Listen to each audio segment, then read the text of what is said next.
Mən Karimlər Noxamlıyam, Meşdağa mənə dəliliyimi görə deyirlər. 92-ci ildə Ağdərəyə mən almışam da. 3 gün Ağdərədə ermənilərin içində qalıb namutka vermişəm. Onlar da vurublar onu. Ermənilərin içində olmuşsunuz. Erməni dili bilirdiniz ki? Mən çox dil bilirəm. Onları atırdım ocuma, atırdım. Mənə təsir eləmirdi. Təsir eləmirdi. Arağı da götürdüm, qul belə içirdim. Salamlayıram bizim Sözün Dozası podkastının daimi izləyicilərini, Nail Kəmərli kanalının, YouTube kanalının daimi izləyicilərini. Sözün Dozası, Sözün Dozası. Kəşfiyyatçı əmimiz Vidadi əmidir.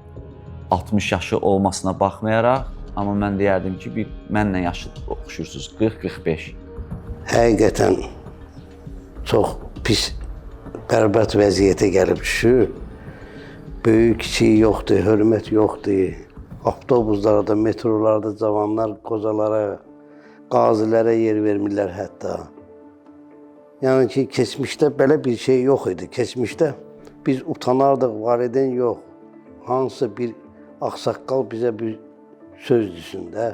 Tutaq ki, tində dayanırdıq, deyirdilər, Əyib dörgə düz kitabımızı oxuyuz. Bu tində dayanırız, o gün biz biabırçılıq olurdu da. Yəni ki, o gün sən utandığından yerə girməliydin də, sənə belə bir söz deyiblər də.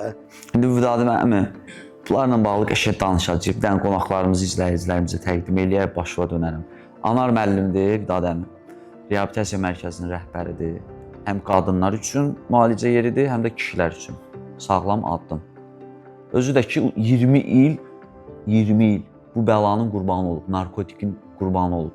İndi isə 4 ildən çoxdur ki, sağlam həyatdadır, namaz qılır, düzgün yoldadır, sağaldır və özü də sağalır. Anar həm də bizim bu, belə deyim də, maddi dəstəkçimizdir. Bu studiyanın arenda tutulmasının maddi tərəfində Anar qardaşımız eləyir. Başımızın tacıdır. Sağ olun, tanımıyorum. Anar çox sağ ol. Salamlayıram hamını. Bir də hər millətin özünün xarakteristikası var da.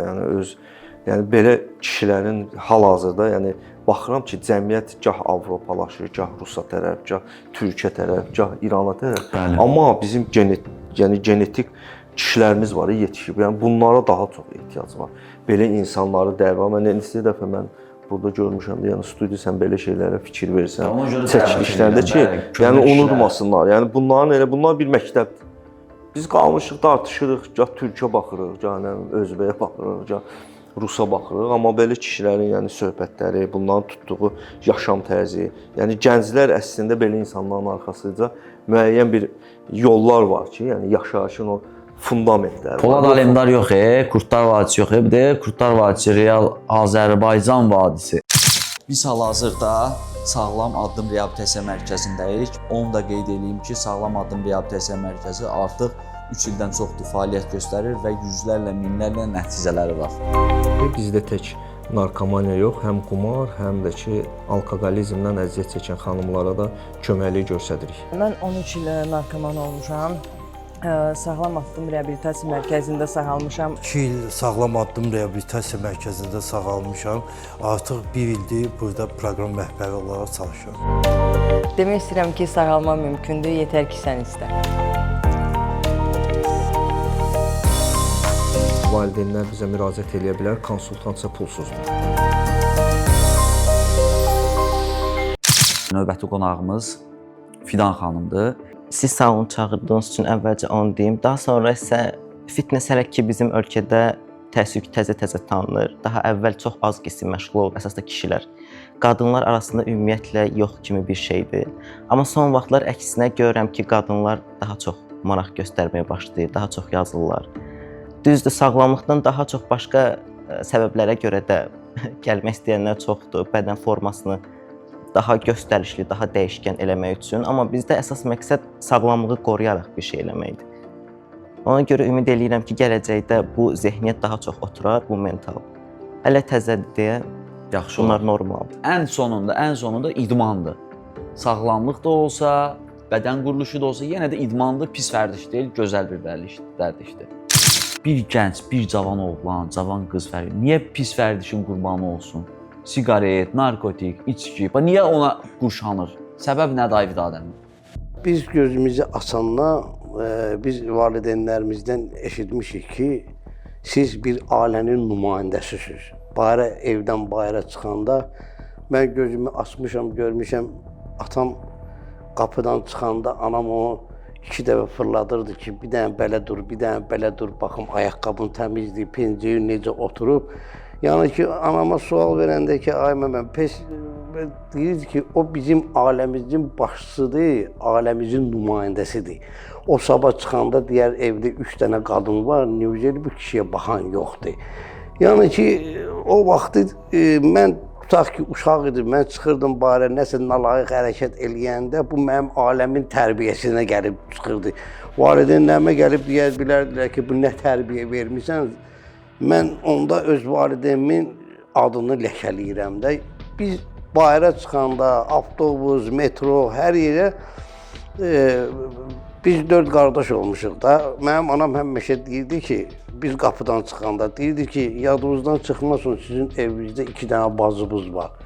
Küçəyə çıxanda, qadınlara rast gələndə siz bilirsiniz ki, sizin evinizdə də bacımız var.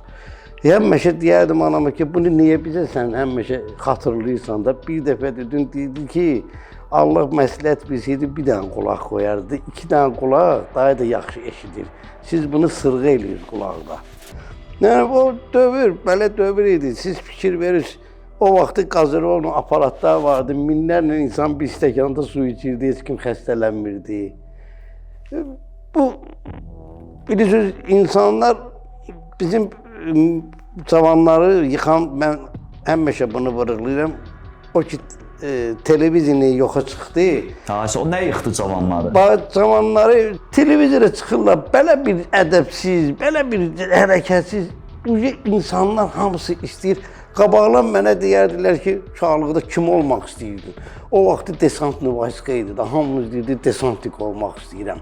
İndi uşağı sorursan kim olmaq istəyirsən, deyir ki, müğənni olmaq istəyirəm, ay nə bilim, nə olmaq istəyirəm. Ay qardaş, bizdə qadın bizim Azərbaycan millətində, mən bunu həmişə hər yerdə deyirəm, niyə görə demirlər ata vətən, amma deyirlər ana vətən. Bizim millətimizin aləmində qadın bizim üçün olub hər şeydə, gerbimiz, bizim namusumuz, qüdrətimiz, hər şeyimiz. Təsəvvür edirsiniz ki, qabaqlar kişilər gedirdi, arvadlar gedirdi qabaqda, kişi gedirdi dalda. Heç görməzdin ki, adı nədir, padruska otursunlar, geçsinlər, belə şey yox idi də, qol altı gezməyə. Qabaqlar, o kişi ki çıxırdı öz ailəsindən, o elə bir ki, statusu var idi də, kişinin statusu vardı. Kişi durub toylarda, qadınla oynamazdı. Biz görməmişik də, bizim dövrdə gəlinlə bey çıxıb toyda oynamazdılar. Belə bir şey, hətta bizdə belə bir qanunlar vardı, qaynatanın yanında uşağı qucağa götürmək olmaz idi. Bunlar hamısı illərlə yox, əsrlərlə qoyulan daşlar olub da. İndi bağışlı mən, cavan gedir, ona deyirəm, saqqalını nöş buraxmısan, namaz qılırsan, deyir, yox, bu stimuldur. Deyirəm, qardaş, bu stimuldur, ya bunu qır, ya da bunu əməlli başlı saxla da, yəni ki, onun libası da, bu insan libasıdır, ya da cırıq şalvarla gezirlər.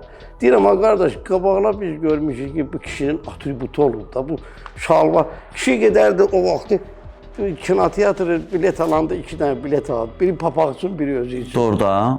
Qabaqlar belə bir şey vardı. Papağa da bilet. Papaq atributu idi. Papaq kişinin... Adicə niyə görə dəlliyə vaxtı gedəndə dəlliyə bərvərə götürüb yaxşı pul verirdilər. O zaman başını düzəldirdi də. Bu atributdur da. Papaq, hər şey, şalvar. İndi aləm belə deyib ki, kim nə istəyir onu geyir. Bu sən itib. Məhsəv itib. Bu xəstəlik gəlib, virus hardansa düşüb. Evə girirlər, 2 dənə cavandır. Tutaq ki, gəlib mənə deyirlər ki, mən evlənmək istəyirəm, get elçiliyə. Mən ona deyirəm ki, sən hazırsan buna. Bax, mən getdim, kişinin qapısını döydüm. Hazırsan, hə, biz bir-birimizi sevirik. Bunlar toy eləyirlər. Bir aydan sonra oğlan oturur divanda, qız oturur kresloda. Bunlar bir şey tapmırlar danışma. Ancaq oturublar telefonda tıp. Bir bunlarda plan yoxdur ki, bir gəlsin cımcıqlasın onu. Çünki necəsən, bir düşün ki, biz neyine gedək parkda gedək. Ay sevgilim, sabah nə bizim planımız var evdə. Biz qabaqla podiyezdə girəndə 3-cü mərtəbədə yaşayırdım. Mən öyle bilirdim, iyindən anam bir gün nə pişirib, nə hazırlayıb. Günlərin bir günü biz otururduq, süfrə bir dəfə asılırdı. Kişi də otururdu həmişə yuxarı başda. Anam da həmişə həm yaxşı yemeği, əti qoyardı onun qabağına. İndi 4 qardaş, 2 bacı.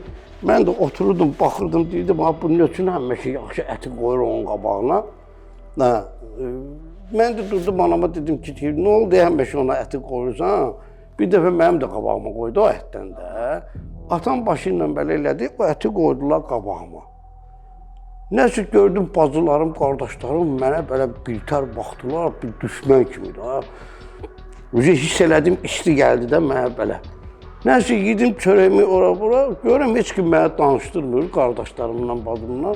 Keçdim kuxunuya, anam dedi ki, yedin əti, dedim yedim. Dedi, sabah yemeği sən qazanıb götürəcəksən. Dedim, necə mən qazanıb götürəcəksən? Deyir, pes ailədə kişi işləyir, həm yaxşı yemeği ona verməliyik ki, o yeməlidir. Yəni deməyim nədir də? Deməyim o dördü, yeməkdən gedmir söhbət. Qadın, gör necə misyası var idi. Evdə uşaqları o kişinin yanında həmişə üstün saxlayırdı da. Atavuz gəlir. Ata gəlirdi bir gün nə? Zibili sən tollayacaqsan, çörəyi sən gedəcəksən, bacılarımız heç yana getməsin. O gözəllik var idi. Ona görə də bizim cavanlığımız belə olub da, bilsən necə? İndi deyirlər sizin cavanlığınız maraqlıdır. Bilsən nə üçün maraqlıdır? Qabaqlar kişi durub televizoru çörmək üçün kanalı tak çörürdü. Düzdür? İndi qadın oturub xunada, əlində pult. Tık Tureski kanal, kinoya, seriala baxır. Maşinkanı atdı, maşinka fırladır, yuyur. Qab qaşığı soxdu ora, moyka qab qaşığı yuyur. Başırsan, qabağla mənim anam. Əziyyət çəkirdilər. Soruşanda deyir, yorulmuşam, bütün günü mən iş görməm. Nə görmürsən, maşinka görmüsən yeri və su qab yuyan yeri və neydi, kanalları çörməkdən yorulmuşsan. Qabağla təsəvvürlə ki, 6 dənə uşağa paltar yumaq, özü də kraxmallamağa vedirən soyuqda, çöldə. Sonra məktəbə getməlidirlər, bu xadın günü bir hamısını çimizdirməyə, paltarlarını ütürməyə məktəbə gedir. Biz qabaqla müəllimi görəndə utandığımızdan qaçıb gizlənirdik. Müəllim deyir də, babara, niyə burada dayanmışsın, dərsimi öyrənmirsən? Qabaq maraq var idi.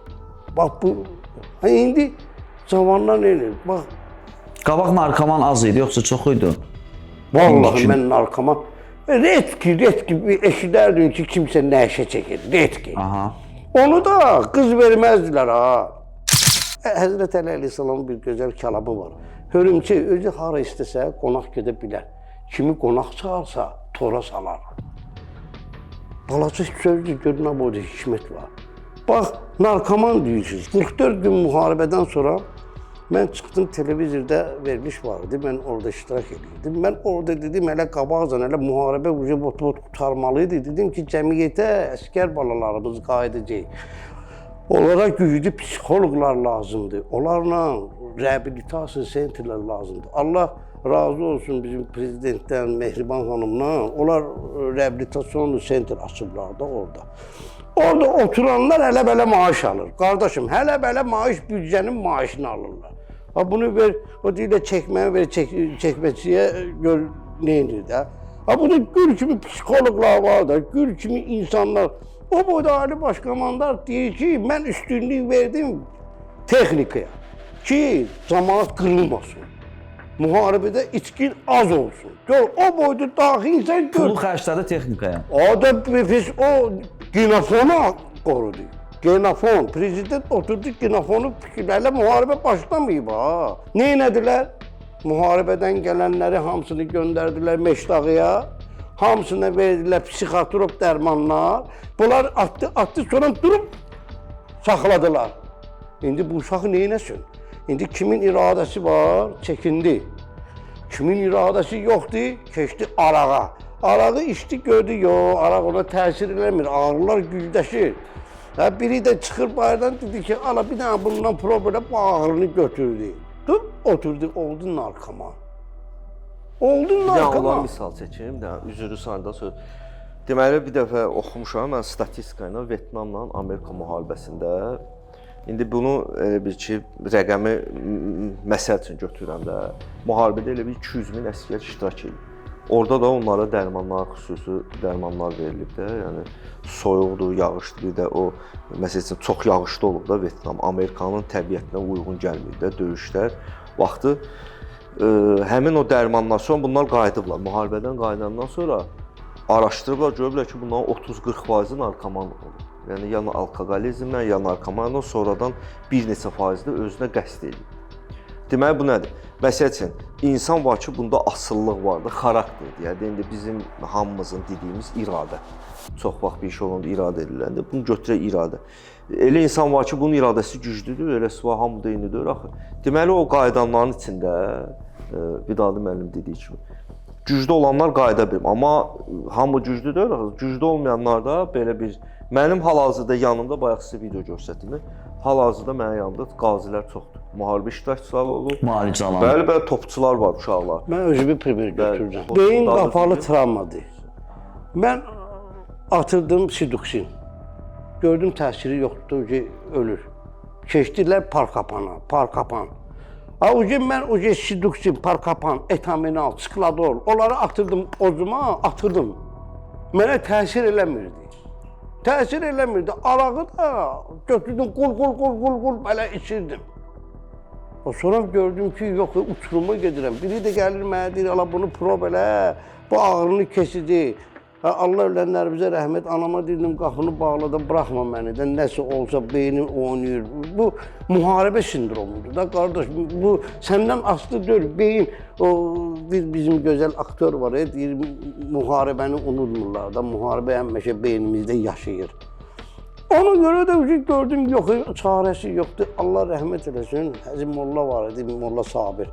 Gəldi, oturdurdu mənə namaza başa saldı, dedi ki, oğul, Allahla olaraq.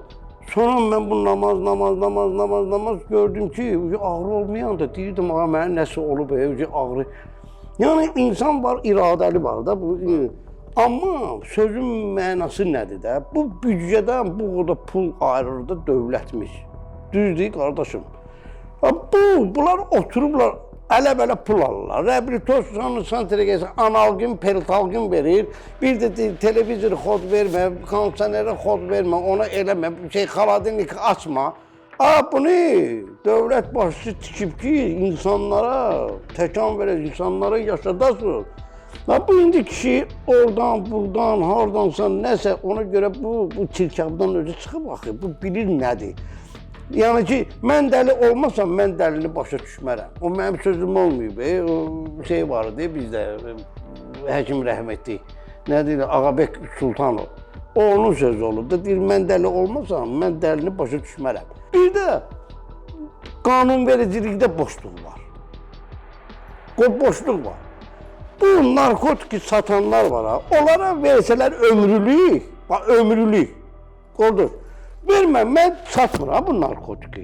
Mənə ömrülük ver, and olsun Allah'a heç kim getməz onu almağa, satmağa, heç kim satmaz. Sən ona görə ki, hakimlərdə belə söz var, 4 nəfəri öldürüb, bu belə şeydir, buna ömrülük düşür. Bu minlərlə insan öldürür, ailələr, cavanlar, nəsillər qırdırır, genofondu qırdırır. Deputatlarımız dursunlar, düşünlər ki, gəlir bu qanunda belə bir boşluğu yığışdıraq. Bu narkotik satanlara ömrülük cəza verilsin. Vallahi billahi Heç kim məşğul olmayacaq. Heç kim satmaz. Amma ömrülük versin, 2 nəfəri ömrülük 30 dursun qardaş. İnandırım sənə ki, bu narkotik söhbəti Azərbaycandan yığışdırır deyil. Naxadır yığışdırır. Fidan xanım, neçə ildir məşğul olursunuz idmanla? 4 ildir artıq. 4 ildir. Yaş da 25. Bəli. Bəli, dediniz ki, siz nəsə mojo, travma, depressiya, Major depressiya. major depressiyadan 8 sonra ay. siz idmana keçmisiniz. Necə oldu? Biz öz həyatınızdan danışın, zəhmət olmasa. Həmin yaşlarda ikinci universitetdə oxuyurdum. Həmin dövrdə çox sevdiyim birini itirmişdim. Ani itim oldu. Bəli, demək olar ki, ani itim oldu və həmin dövrdən sonra artıq ağır depressiya yaşamağa başladım. Demək olar ki, artıq universitetə getmirdim, işimi buraxmışdım həmin dövrdə.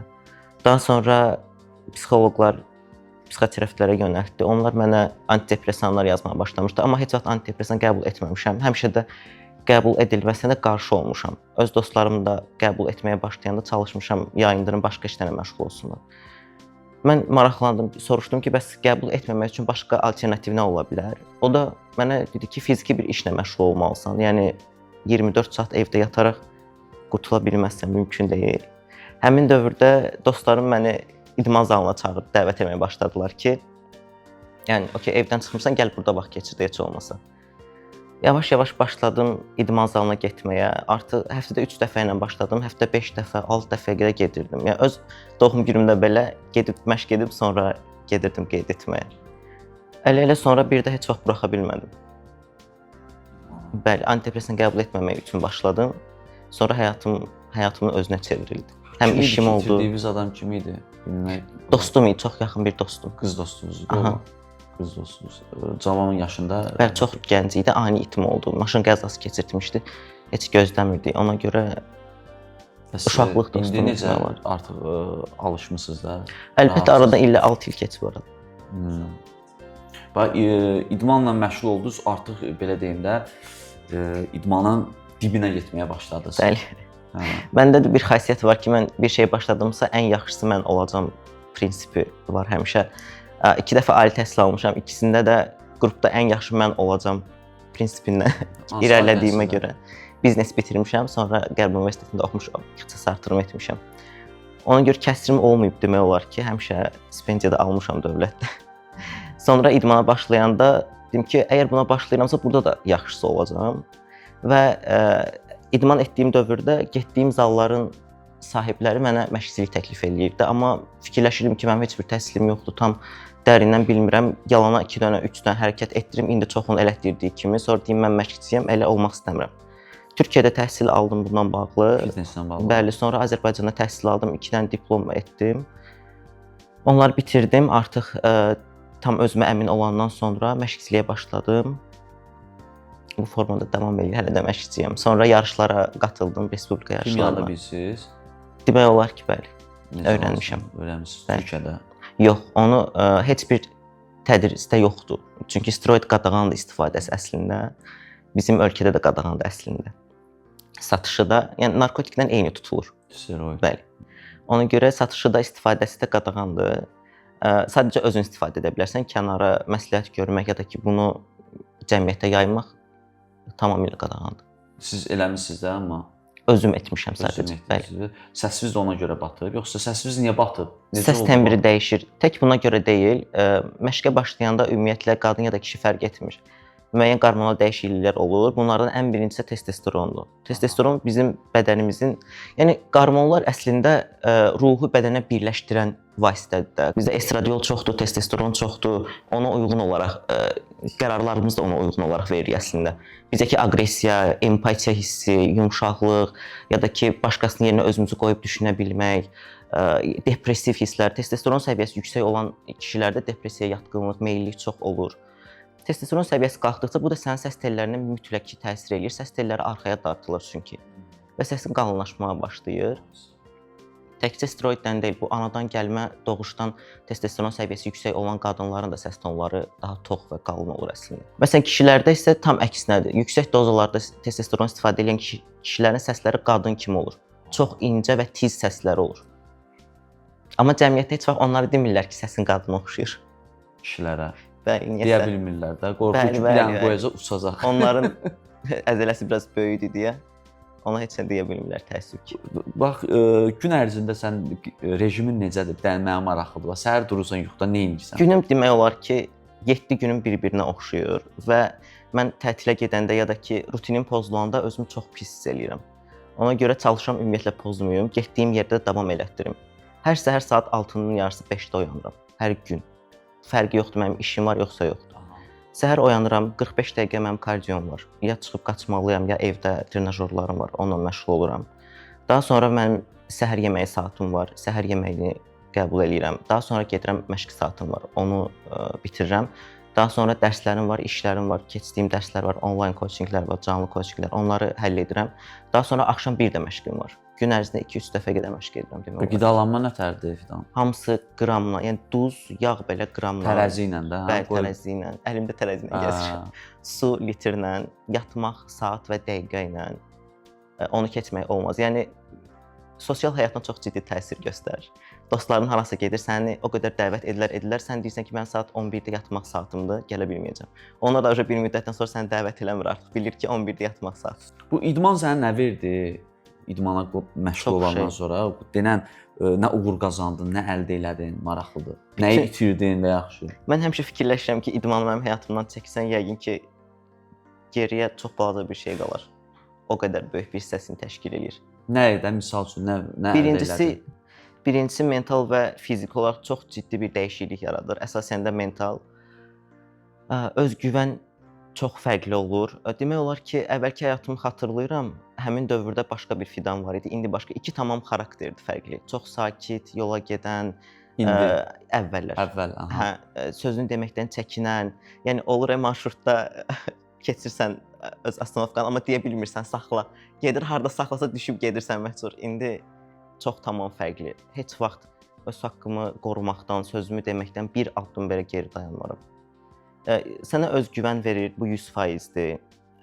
Bədənində olan dəyişikliklər sənin enerjini artırır. İstər-istəməz sənin psixolojik vəziyyətin yaxşılaşır. Ona görə həmişə deyirlər idmanla məşğul olun, hansısa bir fərqi yoxdur. Yəni hansı psixolojik problem olursa olsun, idmanla məşğul olmağı tövsiyə görürlər deyə düşünürəm. Elə deyil? Bəli, bəli.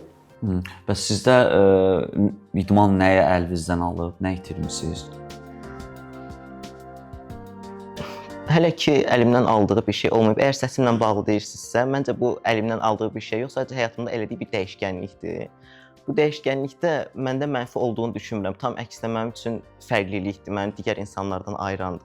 Yəni xoşdur sizə də belə. Əlbəttə ki, bunun mən birinci kursu bitirəndən sonra həkim mənə qarmonlarla yanaşı həm də səsimlə bağlı da müalicə demişdi.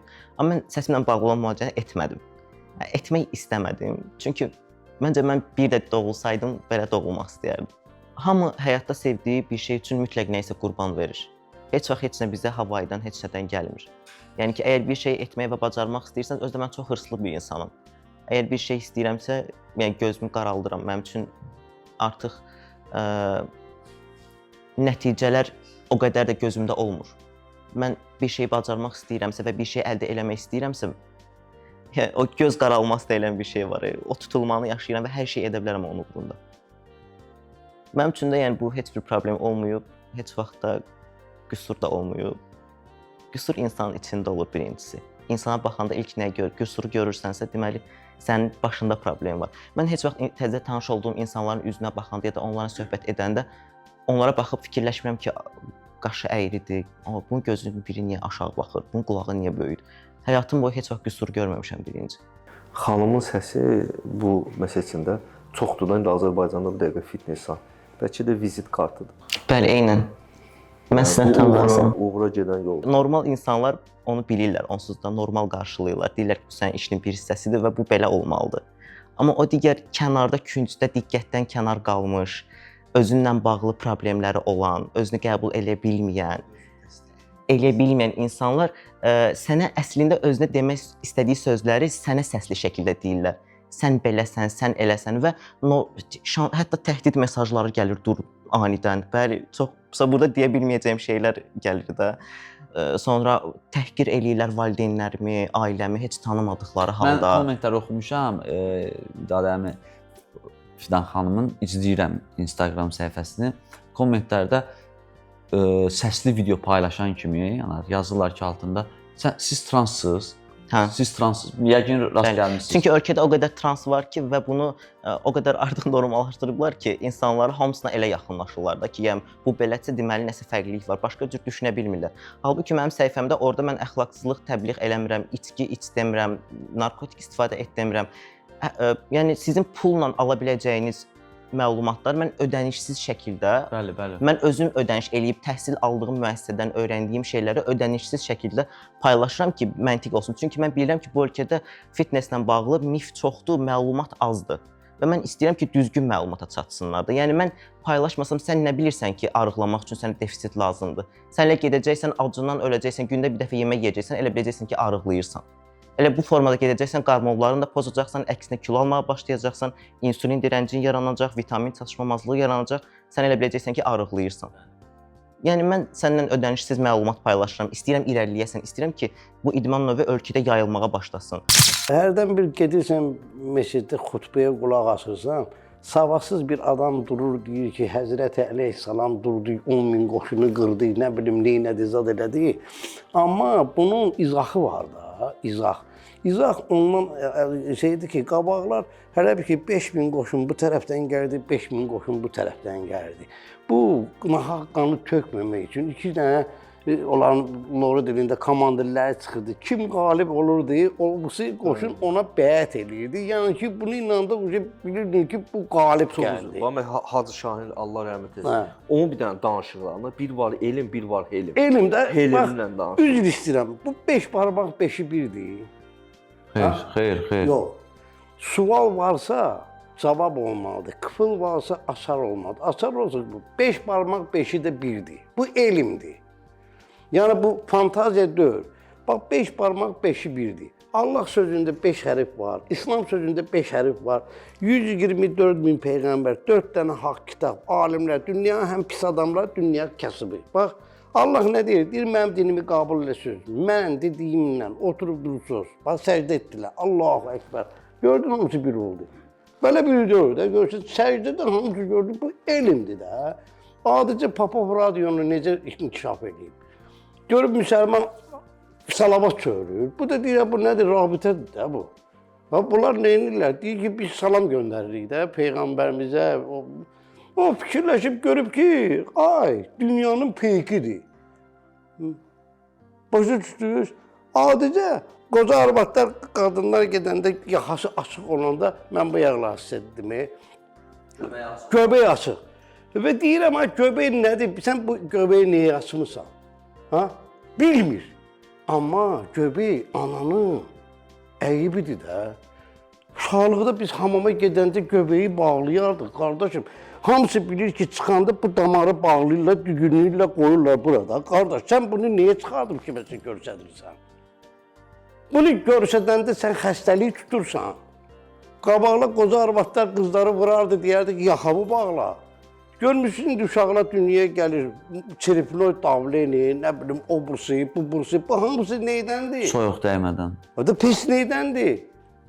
Bu xanım neydir ki, bu xanım bağışda mən narkoman böyüdmür, bağışda mən idman, özü də idmanı görünən növlə seçib ki, dərmansız, o anabolik stres deyirlər, anabolik deyirlər, nə deyirlər. Mənim bir dostum var, indi bağışda mənə 60 yaşı var, bütöv əti sallanıb, xəstəlik tutub, üzü bütöv belədir.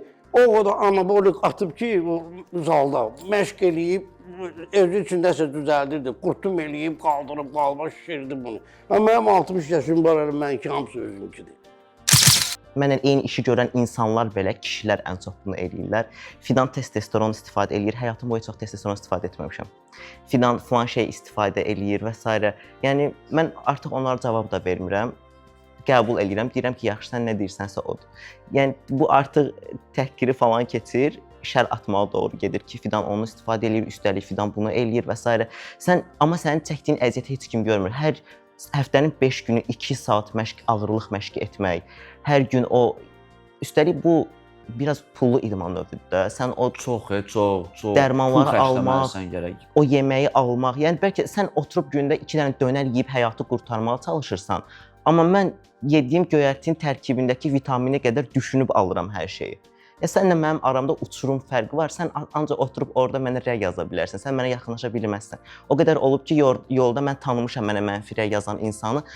Yanımdakına göstər, mən bu qızı tanıyıram, mən bu qızı tanıyıram. Amma heç vaxt yaxınlaşıb mənə o sözü deyə bilməz. Canlı həyatda məni görəndə 2 əllə görüşür mənlə. Üstəlik mənim işimdə mən bilirəm ki, bu mənim üçün önəmli bir faktordur. Çünki qadın məşqçi çoxdur da. Yəni ki, hazırda get-gedə artır. 2 dənə daş qaldırıb məşqçi olmaq asandır artıq bu ölkədə demək olar ki.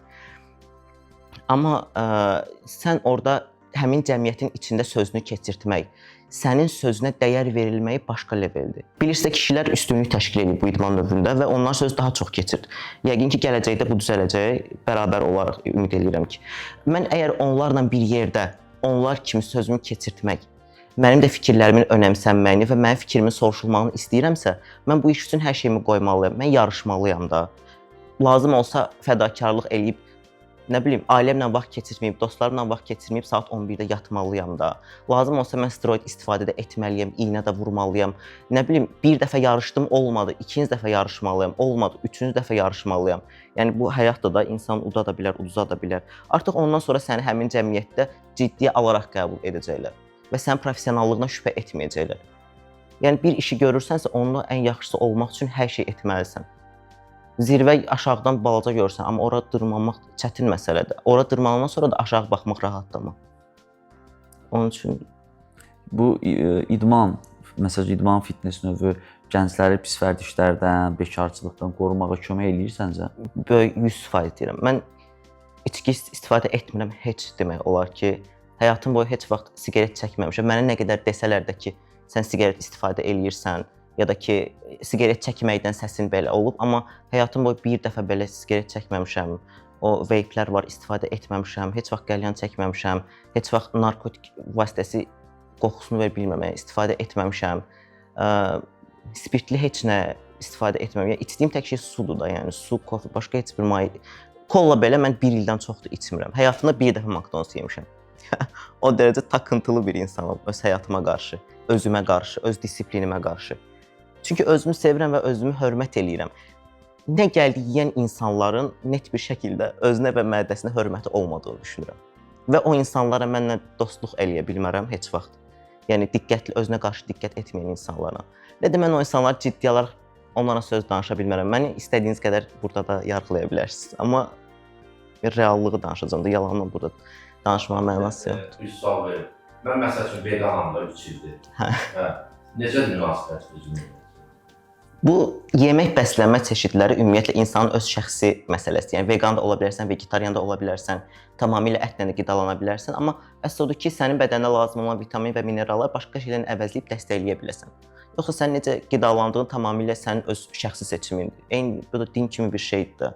Siz o sağlamlıq baxımından. Sağlamlıq baxımından müsbət olduğunu düşünmürəm heç bir şəkildə. Bizim bədənimiz ət yeməyə alışqındır çünki ətin tərkibindəki kreatin olsun, ət üçün olan protein birləşimləri tərəvəzlərdə olandan çox daha fərqlidir. Təbiətə baxanda biz ən əzələli, ən güclü, ən sürətli, ən operativ heyvanların hamısını otlayan görürük. Adi bir dənə ceyranı tutmaq üçün ən güclü çita belə onu tuta bilmir.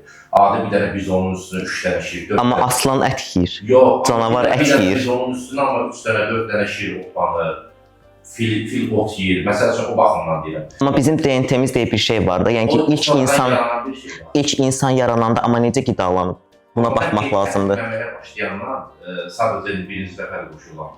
Mən demək olar xəstələnmirəm, demək olar enerjim tükənmir, demək olar və plus bizim ət yediyimiz əsas nədir ot yeyən heyvanlardır və biz o da o vitamini həmən o qoyun, həmən o heyvan otdan alır. Mən pandemiyada mən maskasız gezmişəm, siqaret də çəkirəm, ət də yeyirəm, hamısı pandemiya xəstəlik tutdu, heç də tutmadı. Bilirsən necədir? Allah insana ömür verir. İstəyirsən balıq yeyir, istəyirsən ət yeyir. Mənim bir dostum var, ömrü boyu məşq edir. Amma gəldi infarktdan öldü. İnfarktdan. Oturan yerində infarkt. İdman zalında ölənlər də çoxdur. İdmanla məşğul olur və qaldan çıxmır. Mənə həmişə deyirlər ki, hə sən bu qədər diqqət edib ölümsüz olacaqsan ya da ki ömrünü uzatmağa çalışırsan. Yox, bəlkə mən buradan çıxacağam və öləcəm. Həyatım burada sonlanacaq, bəlkə bu gün son günümdür. Bilmək olmaz. Sizlər ana ola biləcəksiniz? Əlbəttə ki. Elə, yəni ana olsaz idmanı necə davam eləmək? Əksinə ana olmaq bizim üçün daha rahatdır, daha asandır digər insanlardan. digər insanlar ümumiyyətlə hamiləlik vaxtı qadınlarda ciddi çəki problemləri olur. Hamımız bilirik də. Bizdə hamiləlik mentaliteti biraz fərqlidir. Uşaq olacağını biləndən sonra qadınlar niyəsə durmadan yeməyə başlayır. Nə gəldi yeyir, vitaminlərdən əksik qalırlar, onlara saç tökülməsi, diş tökülməsi kimi problemlər yaranır da. Halbuki bunu elmi sübutlarla, yəni fakt var ki, filan şey qəbul etsən, filan vitaminləri içsən, bunların heç biri olmaz əslində. Hamiləlik qadın bədəni üçün ən normal, adi bir haldır. Və əslində uşaq doğulandan sonra qadın normal çəkisindən 10 kiloya qədər çox çəki itirir, daha da arıqlamalıdır. Amma bizdə qadınlar o qədər səhv, yanlış qidalanırlar, o qədər bərbad bir həyat tərzinə keçirlər ki, bütün gün yatmaq, hərəkət etmək və s. Tam əksinə hamilə qadınların özünün xüsusi idmanları olur, məşqləri olur. Və bunun üçün xüsusi sertifikasiyası olmayan məşqçilər hamilə qadınlara məşq keçə bilməz. Yəni ki, bunun üçün xüsusi diplom lazımdır. Ayrı bir sahə oxuyursan və həmin hamilə qadınlara məşq keçirsən. Həmin vaxt doğuş onlar üçün çox rahat olur. Uşağın doğulmağı daha rahat olur. Daha sonra qadının toparlanmağı çox daha rahat olur. Əzələ cırılmaları olur da doğuş zamanı. Onların bərpası çox asan olur. Amma bizdəki qadınların heç birinin bundan xəbəri yoxdur, təəssüf ki. Hətta mənim ən böyük arzularımdan biri hamilə qadınlar üçün idman mərkəzi açmaq olub. Ümid edirəm bəlkə gələcəkdə olar, amma reaksiyalardan sonra vaz keçmişdim həmin fikrimdən. Demişdim ki, lazımdır yəqin ki. Gəldik, qəşəng söhbət elədik, dərdləşdik, minnətdarıq. Əsas odur, gənclərimiz vətənpərvər ruhda idmançı kimi böyüsünlər, narkoman olmasınlar, alkaş olmasınlar, qumarbaz olmasınlar. Anar müəllimə yolları düşməsin. Sağ olun. Növbəti Sözün Dozası podkastında görüşmək ümidi ilə hələlik. Sözün dozası, sözün dozası, sözün dozası.